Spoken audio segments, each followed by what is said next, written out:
On October 23, 1944, at 1400 hours, Vice Admiral Takeo Kurita stood in the flag bridge of the battleship Yamato as his force entered the Sibuyan Sea. 23 warships formed up behind him, 4 battleships, 6 heavy cruisers, 2 light cruisers, and 11 destroyers. It was the most powerful surface fleet Japan had assembled in over a year. Kurita's mission was simple in concept, brutal in execution: transit the central Philippines, break through San Bernardino Strait, turn south, and destroy the American invasion fleet anchored in Leyte Gulf. Everything depended on one critical assumption. American carrier forces would be drawn away by a decoy force sailing from the north. Before we jump back in, tell us where you're tuning in from, and if this story touches you, make sure you're subscribed, because tomorrow I've saved something extra special for you. The intelligence briefing Kurita received before departure had been specific. American carrier strength in Philippine waters consisted of 4, perhaps 5 fleet carriers. Standard doctrine suggested 2 task groups, maybe 3. Manageable opposition if the decoy worked. Kurita's chief of staff had the numbers memorized. Essex class carriers. 4 confirmed, possibly 1 more under construction. The Americans had been building these ships since 1941, but production was limited by the complexity of fleet carrier construction. Japan's own experience building Taiho had taught them that carriers took years to complete, required specialized shipyards, demanded resources that constrained how many could be built simultaneously. 4 or 5 Essex-class carriers represented a formidable force, but not an insurmountable one. If the decoy worked, if Japanese land-based aircraft provided support, if Kurita's battleships could close to gun range with the amphibious forces, the Americans could be hurt badly enough to derail their offensive timetable for months. The assumption about American carrier strength was wrong. Catastrophically, irreversibly wrong. And by the time Kurita discovered the truth, it was too late to turn back. The man who first voiced skepticism about American carrier production capacity was Captain Toshikazu Omei, serving in the operations section of the Combined Fleet Staff. Omei had studied American naval construction programs extensively before the war. He understood American shipbuilding capacity in abstract terms: steel production figures, shipyard numbers, labor force statistics. The data suggested Americans could build more carriers than Japan, but not impossibly more, not enough to fundamentally alter the strategic balance. In August 1942, after the Battle of the Eastern Solomons, Omei received a reconnaissance report that troubled him. American carrier forces operating near Guadalcanal appeared to include more vessels than previous estimates suggested. Radio intercepts referenced task group designations that didn't match known American carrier deployments. Either the Americans were moving carriers between theaters faster than seemed possible, or they had more carriers than Japanese intelligence had estimated. Omei requested updated intelligence assessments. The reports came back confirming 4 Essex-class carriers under construction or recently commissioned: Lexington, Yorktown, Intrepid, Hornet, all named after carriers lost earlier in the war. The Americans were replacing losses, which was expected, but the speed of replacement was faster than Japanese calculations suggested should be possible. An Essex-class carrier displaced 27,000 tons. It required approximately 15,000 tons of steel plate, structural steel, and armor. It needed propulsion machinery capable of generating 150,000 shaft horsepower. It carried 90 aircraft, which meant extensive hangar facilities, aviation fuel storage, ordnance magazines, and maintenance workshops. Japanese experience indicated such a ship should require 3 to 4 years from keel laying to commissioning.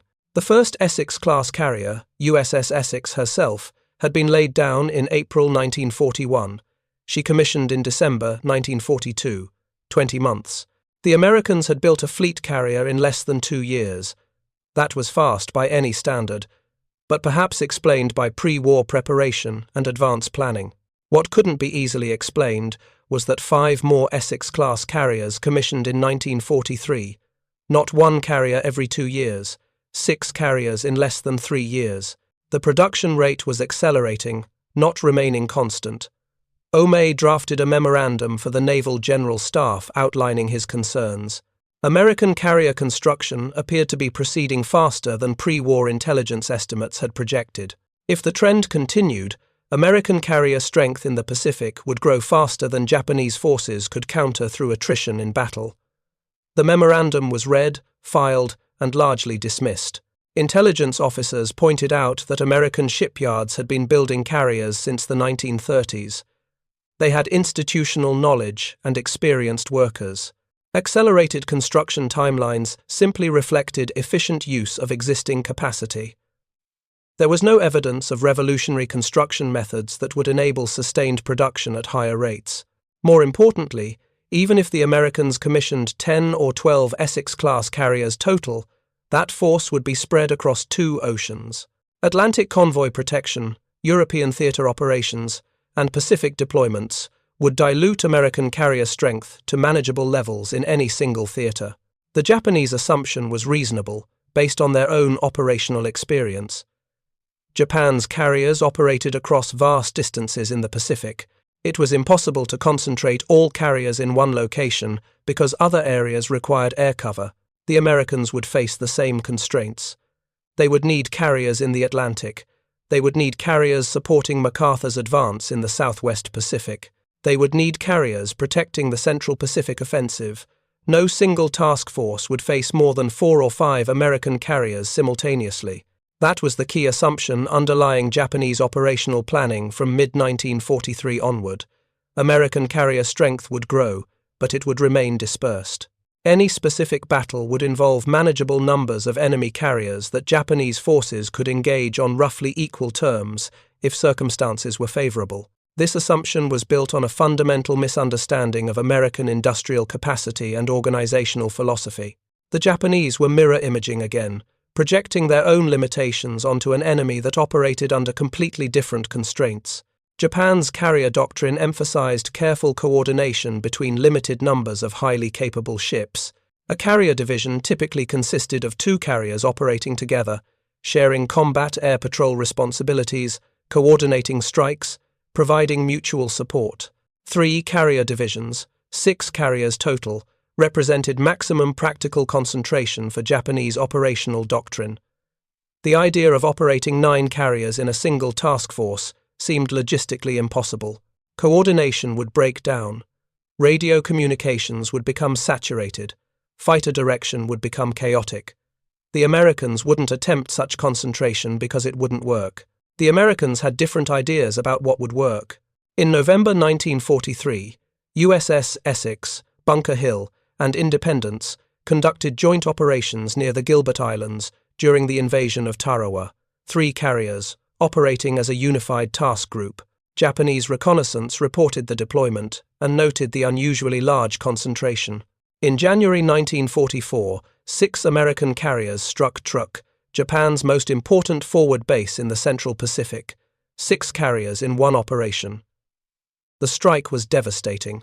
Japanese losses included 2 light cruisers, 4 destroyers, 3 auxiliary cruisers, 2 submarine tenders, 2 destroyer escorts, and over 30 merchant ships totaling approximately 200,000 tons.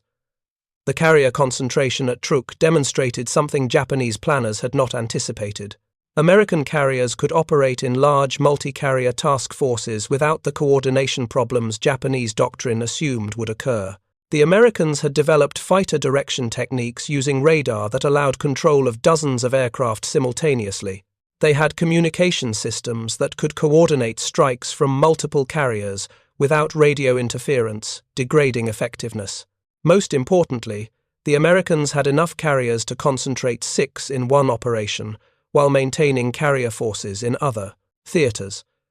That suggested total American carrier strength was higher than Japanese estimates assumed. In February 1944, updated intelligence estimates reached the combined fleet staff. American carrier strength in the Pacific theater. 9 Essex-class fleet carriers operational, with 3 more completing trials. 12 fleet carriers total, with commissioning dates showing 1 carrier entering service approximately every 8 weeks. 1 carrier every 8 weeks meant 6 carriers per year. The pace was remarkable, but still within the realm of possibility if American shipyards dedicated substantial resources to carrier construction. The total of 12 carriers was concerning but manageable if American deployments remained divided between Atlantic and Pacific theaters. The intelligence estimate included a projection. Based on observed construction rates, American carrier strength would reach 15 fleet carriers by mid-1944, 18 by the end of the year. Those numbers assumed current production rates remained constant and no construction delays occurred. The projection was conservative. It underestimated American carrier production by nearly 50%. The fundamental error in Japanese intelligence analysis was assuming American carrier construction followed a linear pattern. Build one carrier, then build another, then another. Each carrier required the same resources and construction time as the previous one. Production rates might improve marginally as workers gained experience, but overall output would remain relatively constant. American carrier production didn't follow a linear pattern. It followed an exponential curve driven by lessons learned from civilian shipbuilder Henry Kaiser's cargo ship production methods. Kaiser had revolutionized cargo ship construction by breaking ships into prefabricated modules built in specialized facilities, then assembled rapidly at the shipyard. The technique reduced construction time from 6 months to 6 weeks for Liberty ships. Newport News Shipbuilding, the primary Essex-class carrier builder, adapted Kaiser's methods to carrier construction. Instead of building carriers from the keel up, one frame at a time, Newport News prefabricated major hull sections, propulsion modules, and internal compartments in specialized assembly buildings. The sections were built simultaneously in different locations, then moved to the shipway for final assembly. Welding replaced riveting wherever possible, because welding was faster and required less skilled labor. The result was Essex-class carriers, completing construction in 14 to 18 months, from keel laying to commissioning, less than half the time Japan required to build comparable vessels. More importantly, the construction timeline continued shortening as Newport News refined its methods. Carriers laid down in 1943 commissioned faster than carriers laid down in 1942. Japanese intelligence officers monitoring American shipyard activity through various sources knew something unusual was happening. Reconnaissance aircraft photographing American naval bases reported increasing numbers of large carriers. Radio intercepts revealed new carrier call signs appearing in fleet communications. Prisoner interrogations provided testimonies from American sailors who mentioned serving on carriers that didn't appear in Japanese order of battle estimates.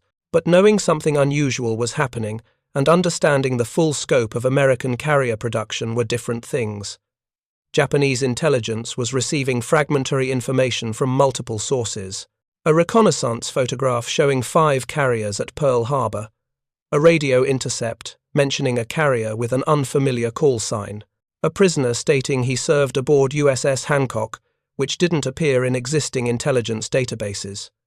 Each piece of information was evaluated individually, rather than synthesized into a comprehensive assessment. The reconnaissance photograph might show the same carriers photographed 2 weeks earlier at a different location. The unfamiliar call sign might be a deception measure. The prisoner might be confused about his ship's name. Intelligence officers were cautious about revising carrier strength estimates based on unconfirmed reports. Operational planning depended on reliable intelligence. Overestimating enemy strength was as dangerous as underestimating it, because overestimation led to excessive caution and missed opportunities. The result was that official Japanese intelligence estimates of American carrier strength lagged behind reality by months. When American task forces appeared with more carriers than estimates predicted, the gap was attributed to temporary concentrations rather than fundamental errors in total force estimates. Preparing and narrating this story took us a lot of time, so if you are enjoying it, subscribe to our channel. It means a lot to us. Now, back to the story. At the Battle of the Philippine Sea in June 1944, Vice Admiral Jisaburo Ozawa commanded Japanese carrier forces in what was intended to be the decisive carrier engagement of the war. Ozawa had 9 carriers, 3 fleet carriers and 6 light carriers. Those 9 carriers embarked 450 aircraft, less than half their theoretical capacity because Japan lacked sufficient aircraft and pilots to fully equip its carrier air groups. Japanese intelligence estimated American carrier strength at 11 carriers, possibly 12 if a newly commissioned carrier had joined the fleet ahead of schedule. Ozawa's 9 carriers against 12 American carriers represented unfavorable odds, but not impossible ones, if Japanese advantages in aircraft range could be exploited effectively. The actual American force consisted of 15 carriers, 7 Essex-class fleet carriers and 8 Independence-class light carriers, all operating as Task Force 58 under Admiral Mark Mitchell. Those 15 carriers embarked 956 aircraft, more than twice the Japanese total. The battle was one-sided. American fighters, directed by radar, intercepted Japanese strike waves 60 miles from the carriers and slaughtered them. Of 450 Japanese aircraft launched, 300 were shot down. American losses: 29 aircraft. After the battle, Ozawa transmitted a detailed after-action report to Combined Fleet Headquarters. The report noted that American carrier strength exceeded pre-battle estimates by 3 carriers. More significantly, American fighter direction capabilities and aircraft performance were superior to anything Japanese intelligence had predicted. The technological gap between American and Japanese carrier operations was wider than assumed. The report recommended immediate reassessment of American carrier production and technological capabilities. Operational planning could not continue based on assumptions that were demonstrably wrong. The reassessment was conducted in July 1944.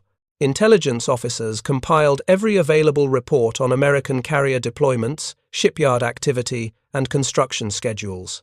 They analyzed reconnaissance photographs, radio intercepts, prisoner interrogations, and technical publications captured from American sources. The conclusion was stark and unambiguous. American carrier strength in the Pacific Theater as of July 1944, 17 Essex-class fleet carriers, operational, with 3 more in final fitting out. 9 Independence-class light carriers, operational. Total: 26 fleet and light carriers, not counting escort carriers used for convoy protection and amphibious support. 26 carriers. Japanese pre-war estimates had projected American Pacific carrier strength would reach 8 to 10 carriers by mid-1944. The actual number was 260% higher than estimated. The implications were catastrophic. If Americans had 26 carriers operational in mid-1944, they could deploy 10 carrier task forces in multiple locations simultaneously. They could maintain continuous carrier operations in different theaters without mutual support between forces. They could absorb combat losses that would cripple Japan and still expand total carrier strength. Japan had 9 carriers operational in July 1944. By October, that number would drop to 4 after losses at Philippine Sea, and continuing aircraft production shortfalls made it impossible to equip carriers with functional air groups. The mathematical reality was absolute. Japan could not win a carrier war against an opponent with 6 times more carriers and growing industrial capacity that showed no signs of slowing. But acknowledging that reality publicly would mean admitting the war was lost. It would mean admitting senior leadership had led Japan into an A-12's unwinnable conflict. It would mean military and political consequences no one in authority wanted to face. The intelligence assessment was classified at the highest security level. Distribution was restricted to fewer than 30 officers. Operational planning continued based on optimistic assumptions about American carrier deployments that were no longer accurate, if they ever had been. Vice Admiral Kurita received intelligence briefings before the Leyte Gulf operation that reflected those optimistic assumptions. American carrier strength in Philippine waters, 4 to 5 fleet carriers, organized in 2 task groups, strong opposition, but manageable if Japanese forces could coordinate effectively and if the decoy operation succeeded in drawing carriers away. The briefing was wrong, catastrophically wrong, and Kurita was about to discover exactly how wrong when American carrier aircraft appeared over his force in numbers that made no tactical sense based on everything he had been told about enemy strength. The first American aircraft appeared at 10:30 in the morning on October 24th. Kurita's lookouts spotted them approaching from the east, dive bombers and torpedo planes flying in coordinated formations that indicated carrier launch. Kurita ordered his force to increased air defense alert. Anti-aircraft crews manned their stations. Combat air patrol fighters from land bases were requested, but none appeared. Japanese air power in the Philippines had been depleted by weeks of fighting. The few operational aircraft were committed elsewhere or grounded by fuel shortages. The American aircraft attacked in waves. Dive bombers targeted the super battleship Musashi, Yamato's sister ship. Torpedo planes attacked from multiple directions simultaneously, forcing the battleship to choose which threats to evade and which to accept. Musashi absorbed bomb hit after bomb hit, torpedo after torpedo. The great ship's armor held initially, but the cumulative damage was overwhelming. By noon, Musashi had taken 10 torpedo hits and 14 bomb hits. She was listing, slowing, losing power to critical systems. Damage control teams worked frantically, but the scale of destruction exceeded their capacity to contain it. More American aircraft appeared, then more, then more. Kurita counted the attacking aircraft, dozens in each wave, multiple waves arriving every 30 to 40 minutes throughout the afternoon. He tried to calculate how many carriers could generate this volume of strikes. 4 carriers could launch perhaps 60 aircraft per strike, 5 carriers perhaps 75. But the Americans were maintaining continuous pressure, launching new strikes before previous strikes returned. That suggested either very large carriers with unusually high aircraft capacity or more carriers than intelligence estimates predicted. Kurita requested clarification from Combined Fleet Headquarters. How many American carriers were operating in Philippine waters? The response came back late in the afternoon. Intelligence estimates remained unchanged. 4 to 5 fleet carriers, possibly reinforced by 1 or 2 light carriers. Total estimated carrier strength, 6 to 7 carriers maximum. Kurita looked at the aircraft, still swarming his force, and knew the estimate was wrong. 6 or 7 carriers could not sustain this operational tempo. The Americans were launching strikes faster than carriers could recover aircraft, rearm them, refuel them, and launch again. Either American carriers had developed revolutionary rapid strike techniques that violated every known principle of carrier operations, or there were more carriers than headquarters believed. By 1600 hours, Musashi was dead in the water, listing 20 degrees to port, down heavily by the bow. The order was given to abandon ship. Kurita watched the great battleship capsizing, taking over 1,000 men with her. She had absorbed 19 torpedo hits and 17 bomb hits. No ship could survive that level of punishment, but the sheer volume of ordnance required to sink her suggested American carrier strength far exceeded pre-battle estimates. Kurita's force continued west toward San Bernardino Strait, having lost 1 battleship and sustained damage to several cruisers. The attacks continued until darkness fell. When the final count was compiled, American carrier aircraft had flown over 250 sorties against Kurita's force in one afternoon. 250 sorties. Standard carrier doctrine suggested each carrier could launch approximately 60 aircraft in a full deck load strike. 250 aircraft suggested 4 carriers minimum, possibly 5 if some were conducting rapid follow-up strikes. But 4 or 5 carriers flying continuous operations all day would exhaust their aircraft and pilots. Combat fatigue would degrade performance. Strike intervals would lengthen as crews grew tired. The American strike intervals never lengthened. If anything, they accelerated in the afternoon as additional carrier groups joined the battle. Kurita began to suspect the Americans had substantially more carriers in theater than intelligence estimates suggested. Perhaps 8 carriers. Maybe 10.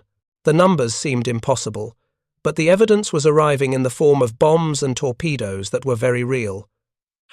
That evening, Kurita received updated intelligence from Combined Fleet Headquarters.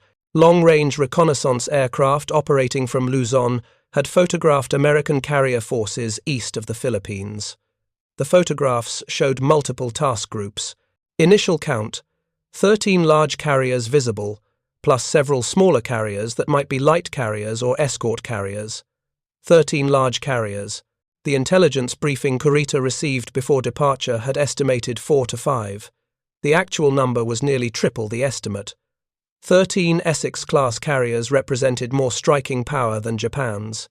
entire carrier force at the peak of Japanese naval strength in mid-1942. If you find this story engaging, please take a moment to subscribe and enable notifications. It helps us continue producing in-depth content like this. Kurita requested clarification. Were all 13 carriers committed to Philippine operations, or were some in transit to other areas? The response indicated all 13 were active in Philippine waters, organized into multiple task groups conducting coordinated operations. American carrier strength in the immediate operational area exceeded Japanese intelligence estimates by a factor of 3 to 1. The implications were staggering. If the Americans had 13 fleet carriers operating in the Philippines, total American carrier strength Pacific-wide must be substantially higher, perhaps 20 carriers, maybe 25, numbers that invalidated every assumption underlying Japanese naval strategy for the past 2 years. More immediately, 13 American carriers meant Kurita's force faced impossible odds. Even if the northern decoy force successfully drew away half the American carriers, that left 6 or 7 carriers available to strike Kurita's battleships, 6 carriers could generate over 300 aircraft strikes. Kurita's force had limited anti-aircraft capability and no air cover. The battleships would be destroyed long before they reached Leyte Gulf. Kurita signaled Combined Fleet Headquarters, requesting permission to withdraw. The mission was not achievable given actual enemy strength. Proceeding would result in the destruction of Japan's remaining battleship force without accomplishing the objective. The response from headquarters was unambiguous. Continue the mission. The success of the operation depended on all 3 Japanese forces executing their assignment simultaneously. The northern decoy force was already engaged with American carriers. The southern force under Admiral Nishimura was approaching Surigao Strait. Kurita's withdrawal would leave those forces unsupported and ensure their destruction. Kurita continued west through San Bernardino Strait in darkness. His force emerged into the Philippine Sea east of Samar at first light on October 25th. Ahead, visible on the horizon, were American escort carriers supporting the Leyte Gulf landings.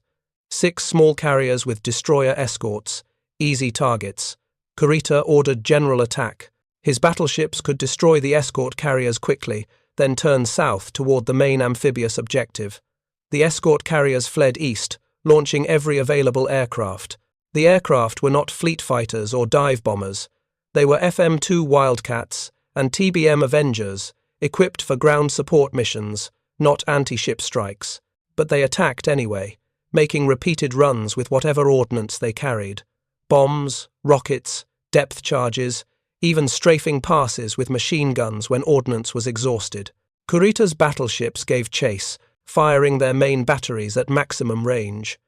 Yamato's 18-inch guns fired at targets 20 miles distant. Some shells landed close enough to damage American destroyers that were laying smoke screens, but the escort carriers were pulling away. Despite their smaller size and lower speed, they maintained distance from the pursuing battleships. Then, Kurita's lookouts reported aircraft approaching from the north.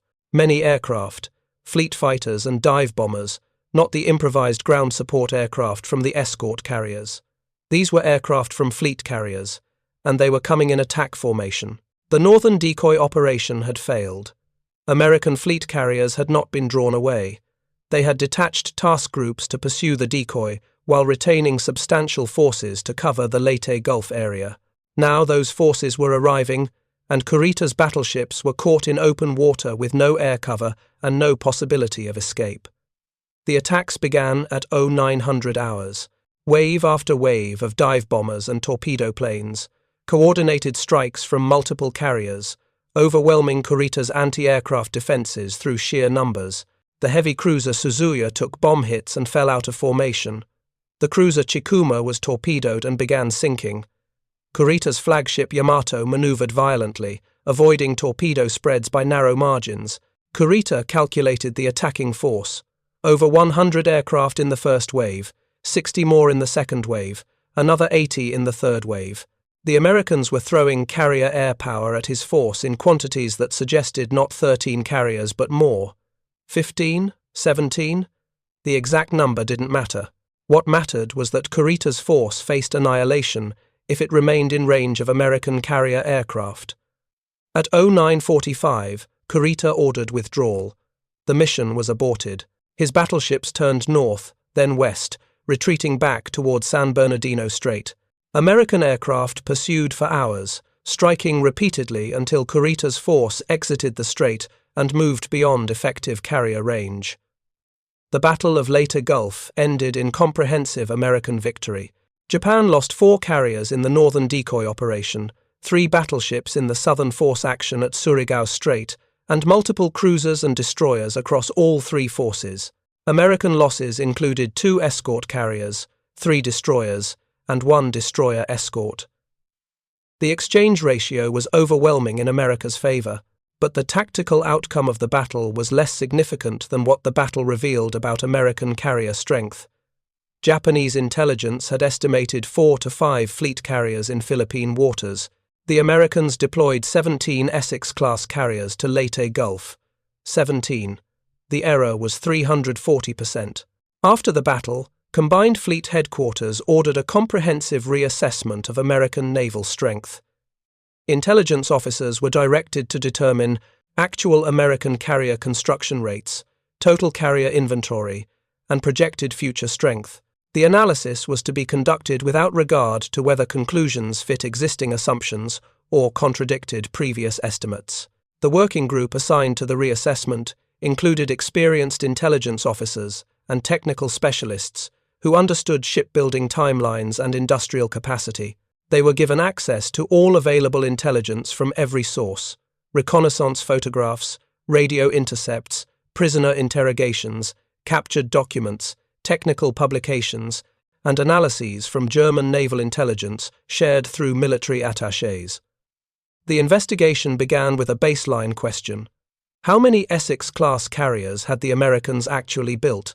Japanese intelligence records from early 1943 listed 4 carriers under construction: Essex, Lexington, Yorktown, and Bunker Hill. By mid-1943, that list had grown to 8.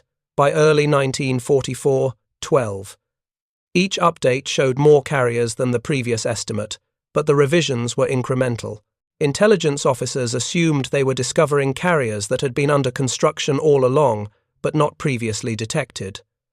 The truth was worse. The Americans weren't just building carriers that Japanese intelligence failed to detect.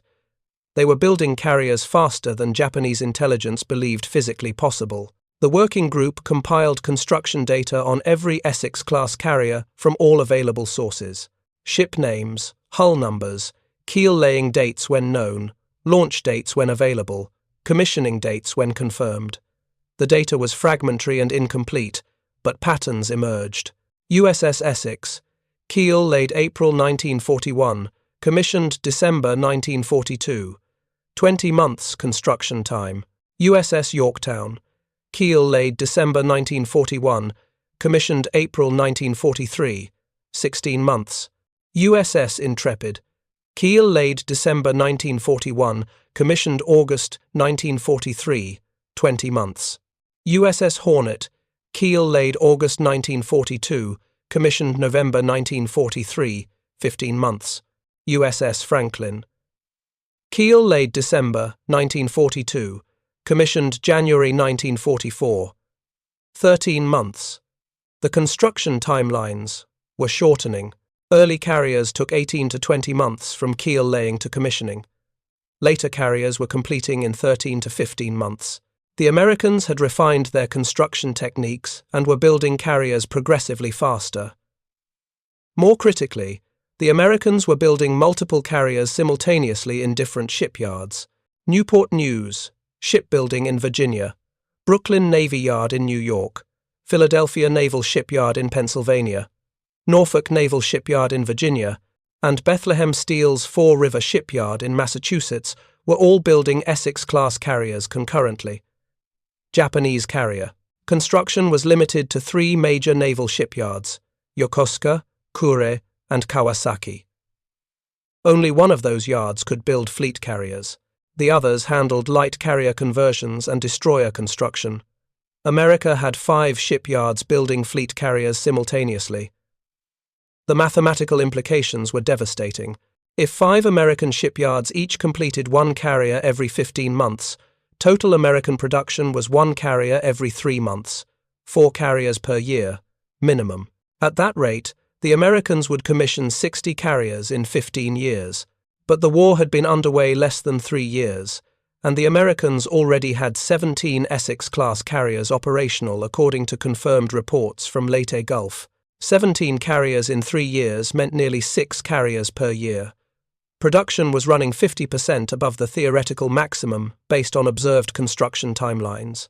The discrepancy suggested either American shipyards were building carriers even faster than 13 to 15 months, or more shipyards were involved in carrier construction than intelligence estimates recognized, or both. The working group investigated American shipyard capacity systematically.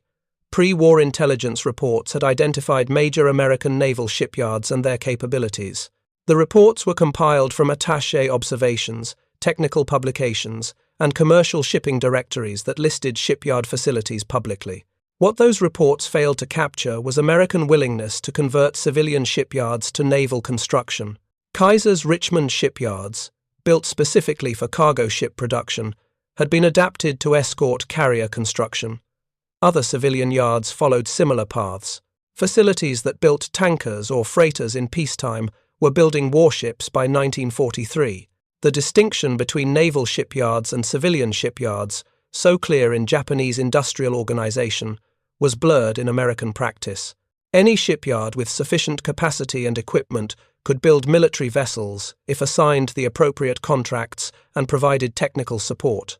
This flexibility multiplied American shipbuilding capacity beyond what Japanese intelligence officers thought possible, based on their understanding of how naval construction worked. The second phase of the reassessment focused on total American carrier inventory across all types: fleet carriers, light carriers, and escort carriers. The working group compiled sighting reports from every theater where Japanese forces had encountered American carriers: Pacific operations, Atlantic convoy routes, Mediterranean operations, supporting North African and European campaigns. The list grew alarmingly long. USS Ranger operating in the Atlantic, USS Saratoga in the Pacific. USS Enterprise, the one pre-war carrier that survived every major engagement. 17 Essex-class carriers confirmed at Leyte Gulf. 9 Independence-class light carriers. Dozens of escort carriers, with new designations appearing in intelligence reports monthly.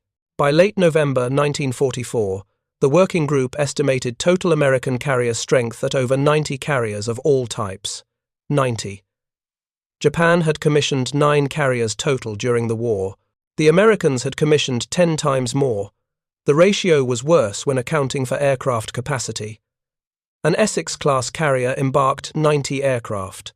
17 Essex carriers meant 1,530 aircraft just from the fleet carriers. Add the light carriers and escort carriers, and total American carrier aviation exceeded 3,000 aircraft. Japan's entire naval air force, including land-based aircraft, numbered approximately 4,000 aircraft in late 1944. The Americans had 3/4 of Japan's total naval air strength embarked on carriers alone, not counting land-based naval aircraft, Army Air Force assets, or the Marine Corps aviation. The third phase of the reassessment examined future American carrier production. If 17 Essex-class carriers were operational by October 1944, how many more were under construction? Intelligence reports mentioned additional Essex-class carriers in various stages of completion at American shipyards. Hull numbers ran up to CV-45, suggesting at least 24 carriers planned in the Essex class alone. Japanese intelligence officers debated whether all 24 would actually be completed. Perhaps American production would slow as the war turned in their favor. Perhaps resource constraints would limit further expansion. Perhaps the Americans would decide 17 carriers were sufficient. The debate was resolved by German intelligence, sharing information obtained from Swedish diplomatic sources. The Swedish naval attaché in Washington had observed American naval construction during social functions with American naval officers. According to the attaché's report, American shipyards had Essex-class carriers under construction or on order through hull number CV-47, with possibilities of additional orders depending on war duration. CV-47 meant at least 24 Essex-class carriers, possibly more, and that didn't include the numerous Independence-class light carriers being converted from cruiser hulls, or the escort carriers that were launching at rates of 1 per week from Kaiser's Vancouver shipyard. The working group's final report was completed in December 1944. The conclusions were comprehensive and unsparing in their assessment of previous intelligence failures. American carrier construction had proceeded at rates Japanese intelligence failed to anticipate or detect until operational encounters forced recognition. The Americans had built 17 fleet carriers in 3 years, a rate that exceeded Japanese maximum theoretical production by 400%. American total carrier inventory exceeded 90 vessels of all types, with production continuing at sustained high rates. Projected American carrier strength by mid-1945. 24 Essex-class fleet carriers, 9 Independence-class light carriers, and over 100 escort carriers. Total 130-plus carriers. Japan could not match, counter, or offset this level of industrial output through any feasible combination of tactical innovation, strategic adjustment, or enhanced production. The American advantage was absolute and growing. The report recommended immediate strategic reassessment at the highest levels of government. Continuing the war against an opponent with overwhelming and expanding naval superiority served no rational purpose and guaranteed eventual complete defeat. The report was classified above top secret. Distribution was limited to 8 officers: the Emperor's chief naval aide, the Navy Minister, the Chief of Naval General Staff, and 5 senior staff officers directly involved in strategic planning. No copies were made, no summaries were distributed, no briefings were conducted for field commanders. The political implications of acknowledging such catastrophic intelligence failure were unacceptable to senior leadership. Admitting that American carrier strength was 10 times higher than pre-war estimates suggested would raise questions about how the war had been planned, why intelligence failures occurred, and whether continuing the conflict made any sense given irreversible industrial disadvantages. Those questions had no answers that senior leadership wanted to hear or could publicly acknowledge. The war continued. Operations were planned, resources were allocated, men were sent into battles against carrier forces that outnumbered Japanese aviation by ratios that made victory mathematically impossible. Vice Admiral Kurita survived the Battle of Leyte Gulf and returned to Japan in November 1944. He was not court-martialed for withdrawing from the battle, though some officers believed he should have pressed the attack regardless of casualties. Kurita submitted a detailed after-action report that included his assessment of American carrier strength based on observed aircraft sortie rates and attack patterns. Kurita estimated the Americans had deployed at least 15 carriers to Leyte Gulf, possibly more. His estimate was conservative but closer to reality than any previous intelligence assessment. The report was read by combined fleet staff officers who already knew from the Intelligence Working Group's analysis that American carrier strength exceeded Japanese capabilities by overwhelming margins. Kurita was not told about the full intelligence assessment. He was thanked for his service, reassigned to administrative duties, and given no further operational commands.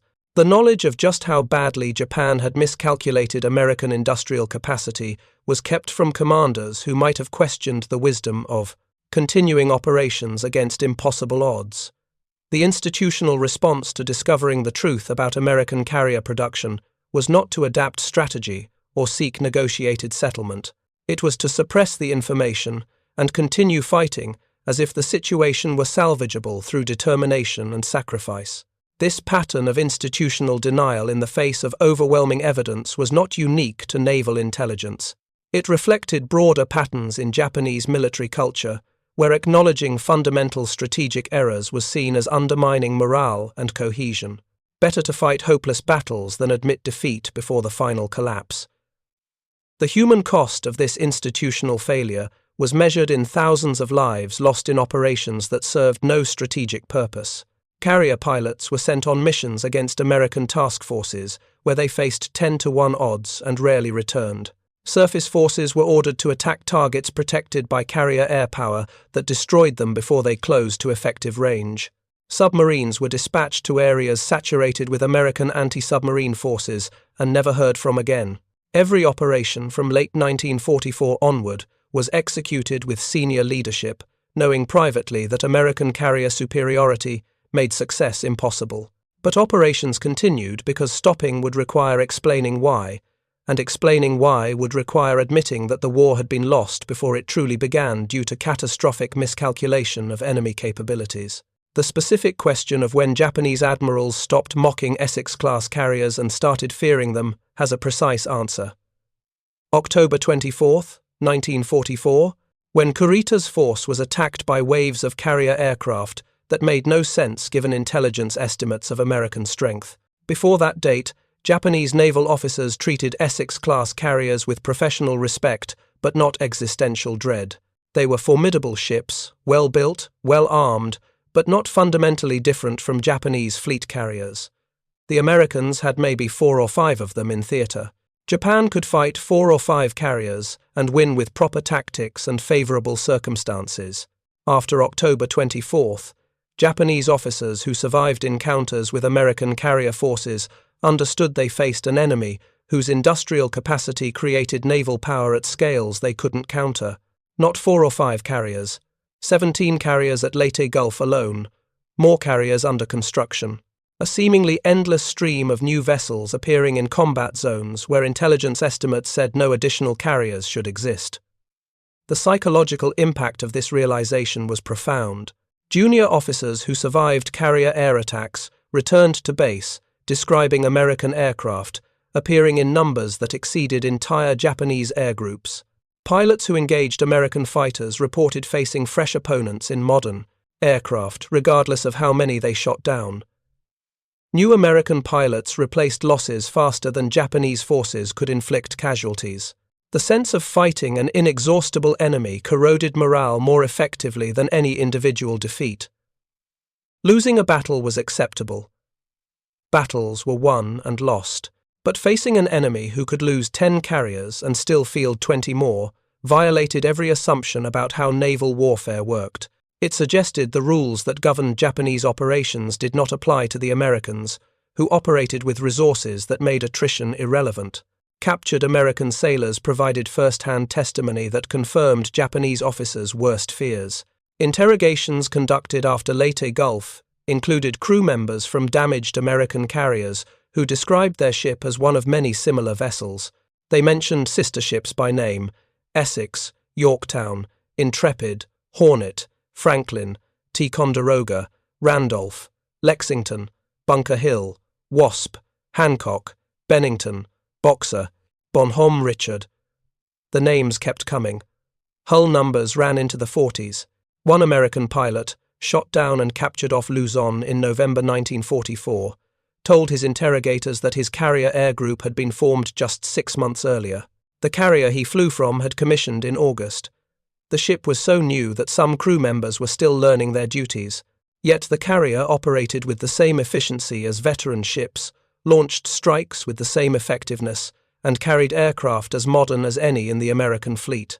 The idea of brand new carriers operating at full capability within months of commissioning violated Japanese understanding of how carrier operations developed. Japanese carriers required years of work-up training before they achieved operational proficiency. Crew cohesion developed slowly. Air groups needed time to integrate. Complex systems required familiarization periods. American carriers apparently reached full operational status in months, not years. They commissioned with experienced officers, transferred from older carriers. Crew members trained at specialized schools before assignment, rather than learning aboard ship. Air groups formed around cadres of combat veterans, who trained new pilots quickly using standardized techniques. The systematic approach to rapid carrier deployment was another manifestation of American industrial philosophy. Everything was standardized, everything was systematized, everything was optimized for rapid scaling. Japan built carriers as bespoke projects, each slightly different from the last, each requiring custom solutions to unique problems. America built carriers as mass-produced units, each identical to the others, each able to use standardized training, standardized procedures, and standardized parts. By January 1945, American carrier task forces operated off the Philippines, the South China Sea, and eventually off the Japanese home islands with complete impunity. Japanese air defenses were overwhelmed. The few remaining Japanese carriers stayed in port, unable to operate because they lacked aircraft, pilots, or fuel to embark air groups. In February 1945, American carriers struck Tokyo directly. Over 120 carrier aircraft attacked the Japanese capital, the first carrier raid on Tokyo since Doolittle's raid in April 1942. But Doolittle had launched 16 bombers from one carrier.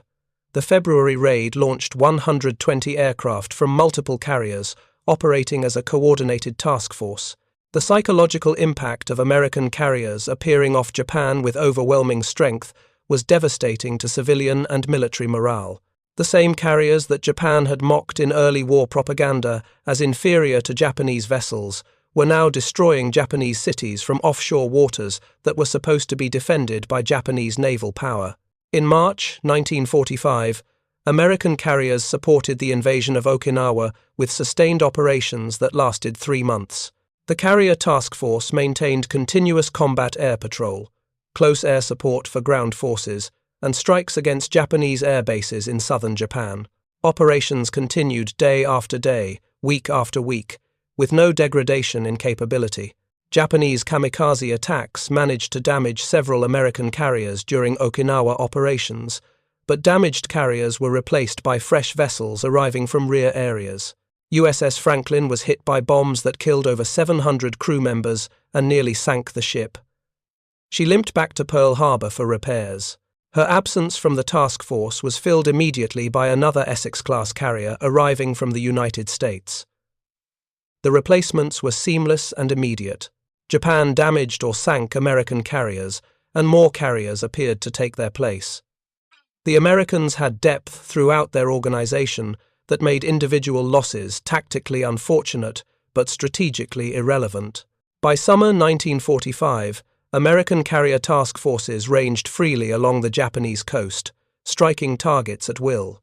Japanese air defenses were exhausted. The few remaining aircraft were held back for final homeland defense operations that never came. American carriers launched over 2,000 sorties per day during July operations, pounding Japanese infrastructure in preparation for invasion. Thank you for watching. For more detailed historical breakdowns, check out the other videos on your screen now, and don't forget to subscribe. The Essex-class carriers that Japanese admirals had mocked before the war, dismissed as inferior copies of Japanese designs, built by a nation that supposedly lacked the expertise and cultural discipline for carrier warfare, became the instruments of Japan's absolute defeat. Not because individual Essex-class carriers were dramatically superior to Japanese carriers, though they were better in most respects, but because there were so many of them.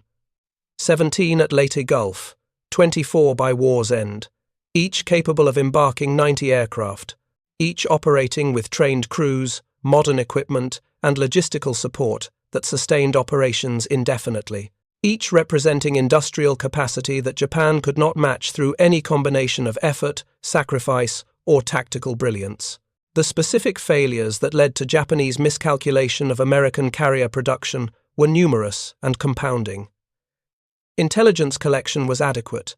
Japanese reconnaissance aircraft photographed American naval bases regularly. Radio intercepts provided data on American naval communications. Prisoner interrogations offered direct testimony from American personnel. The raw information was available. The failure was analytical. Intelligence officers filtered information through assumptions about what was possible in carrier construction. When evidence contradicted those assumptions, the evidence was questioned rather than the assumptions. American carrier production accelerated throughout 1942 and 43, but Japanese intelligence estimates remained relatively static because rapid acceleration seemed implausible. The institutional culture of Japanese naval intelligence prioritized supporting operational plans over challenging strategic assumptions. Intelligence officers who raised concerns about growing American carrier strength were dismissed as overly cautious or insufficiently confident in Japanese capabilities. The organizational incentive structure rewarded optimistic assessments that supported aggressive operations rather than pessimistic assessments that suggested caution. Senior leadership bore ultimate responsibility for ignoring warning signs that accumulated throughout 1943 and early 1944. Multiple intelligence reports indicated American carrier strength exceeded official estimates.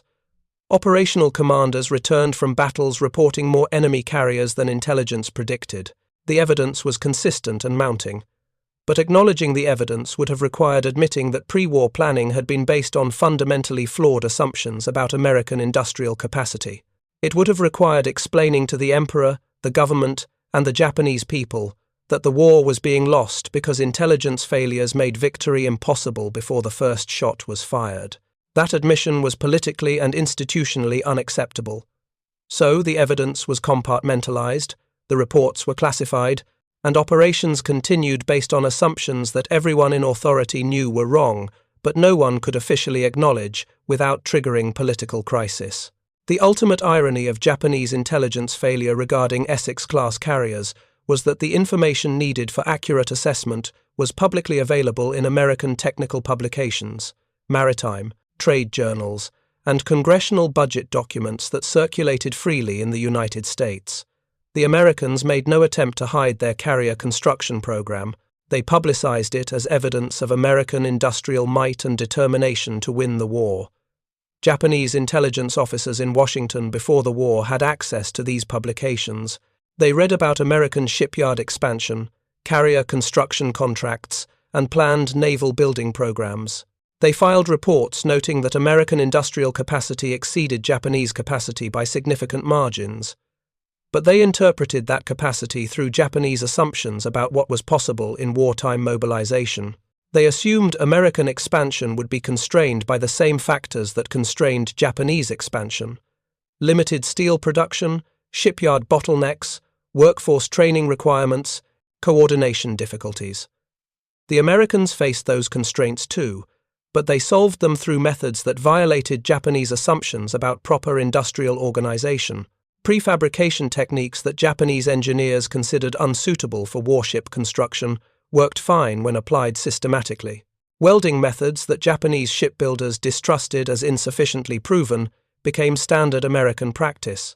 Workforce expansion that Japanese labor philosophy considered impossible was achieved through simplified training and specialized task division.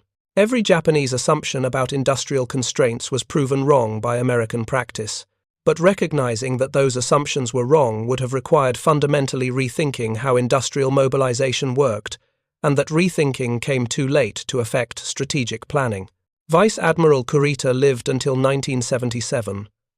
After the war, he spoke rarely about Leyte Gulf and his decision to withdraw rather than press the attack against the escort carriers off Samar. Some historians criticized that decision, arguing Kurita could have destroyed the escort carriers and caused significant damage to American amphibious forces in Leyte Gulf. In private conversations late in life, Kurita explained his thinking. When he saw the number of aircraft attacking his force on October 24th and 25th, he understood that intelligence estimates of American carrier strength were catastrophically wrong. Not wrong by small margins, but wrong by factors of 3 or 4 to 1. Pressing the attack would have achieved tactical success against the escort carriers, but guaranteed strategic destruction when American fleet carriers caught his battleships in open water, with no air cover and no possibility of escape. Kurita chose to preserve his force, rather than sacrifice it for minimal tactical gain. He was criticized for lack of fighting spirit, but his decision reflected clear-eyed assessment of impossible odds once the truth about American carrier strength became undeniable. The lesson Kurita drew from Leyte Gulf was simple and bitter. Intelligence failures at the strategic level make tactical victory irrelevant. You can win every battle and still lose the war if you fundamentally misunderstand the enemy's capabilities. Japan won tactical victories throughout 1942. They had better pilots, better torpedoes, better night fighting doctrine. But none of those tactical advantages mattered once American industrial capacity generated forces that overwhelmed Japanese tactical excellence through sheer numerical superiority. The Battle of Leyte Gulf demonstrated that reality with brutal finality. Japanese admirals mocked Essex-class carriers until 17 of them appeared on the horizon and destroyed Japanese naval power in 3 days of sustained operations. The mockery ended. The fear began, and the war ground on for 9 more months toward inevitable conclusion. The final accounting was stark in its mathematical certainty. Japan commissioned 9 carriers during the war, 3 Unryu-class fleet carriers, and 6 converted light carriers. America commissioned 151 carriers during the war, 24 Essex-class fleet carriers, 9 Independence-class light carriers, and 118 escort carriers, 151 to 9. The ratio was nearly 17 to 1, even worse than the 17 carriers to 0 that appeared at Leyte Gulf after Japan's remaining carriers were expended in the failed northern decoy operation. 17 Essex-class carriers at Leyte Gulf out of 24 built total. The Americans deployed 71% of their fleet carrier strength to one battle in one theatre, while maintaining carrier operations in the Atlantic, Mediterranean, and other Pacific areas simultaneously. That depth of resources made every Japanese calculation about American naval limitations completely wrong. The intelligence failure that led to catastrophic underestimation of American carrier production was not a failure of collection or even primarily analysis. It was a failure of imagination.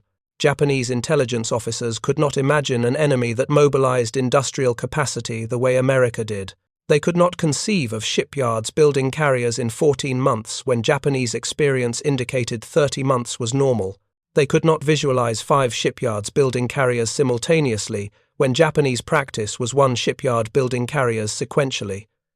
The failure of imagination was cultural and institutional. Japanese naval culture emphasized careful, methodical development of elite capabilities. American industrial culture emphasized rapid, scalable production of adequate capabilities. Both approaches had merit, but in total war, the ability to produce adequate capabilities rapidly and in vast quantities defeated carefully developed elite capabilities every time. Japanese admirals mocked Essex-class carriers as mass-produced inferior copies of Japanese designs. They were half right. The carriers were mass-produced. But mass production was the point, not a weakness. America won the carrier war not by building better carriers than Japan, but by building vastly more carriers than Japan could ever hope to match. And by the time Japanese admirals stopped mocking and started counting, 17 Essex-class carriers had already appeared at Leyte Gulf, with 7 more under construction and dozens of light and escort carriers filling every other role across 2 oceans. The mockery ended when the counting began, and when the counting was finally complete, the numbers told a story of industrial power that invalidated every assumption Japanese strategic planning had been built upon. The war that Japan had entered, expecting to fight a limited conflict against a numerically constrained opponent, turned into total defeat against an enemy whose industrial capacity made numerical constraints irrelevant. Essex-class carriers became the symbol of that disparity, not because they were revolutionary designs, but because there were so many of them, appearing in every battle, replacing losses faster than Japan could inflict them, carrying the war to Japanese shores with forces that made resistance futile. Japanese admirals mocked Essex carriers until 17 of them appeared. Then the mockery ended. The war continued for 9 more months, but the outcome was decided. Decided by welding torches in American shipyards, by assembly lines that produced carrier components like automobiles, by an industrial system that treated warship construction as a manufacturing problem rather than a craftsmanship challenge. The mathematics were absolute. The conclusion was inevitable, and the intelligence failure that prevented Japanese leadership from understanding those facts before committing to war cost Japan everything it fought to preserve. Up next, you've got 2 more standout stories right on your screen. If this one hits the mark, you won't want to pass these up. Just click and check them out. And don't forget to like, subscribe, and turn on the notification bell so you don't miss any upload from us.